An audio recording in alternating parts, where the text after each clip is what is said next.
Good afternoon. পুরো মেঘলা weather, মনে হচ্ছে এক্ষুনি আবার বৃষ্টি নামবে। রান্না করতে করতে মাঝে মাঝে হাঁপিয়ে যাচ্ছি। মেঘলা মেঘলা যত আকাশ থাকে না তত বেশি গরম লাগে, ঘাম দেয়। তো যাই হোক, চলো দেখাই কি কি রান্না করছি। এটা কি হচ্ছে বলো তো? পোস্ত দিয়ে চিচিঙে আর পেঁয়াজ ভাজা। এই ভাজাটা খেতেও ভালো লাগে বেশ। এমনিও চিচিঙে পেঁয়াজ ভাজা খাওয়া যায়, ওটা একটু পোস্ত দিয়ে দিয়েছি, টেস্টটা একটু ভালো হবে।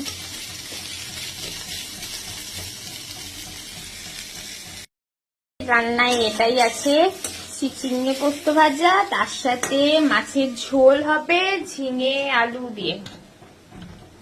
ব্যাস, সিম্পল রান্না।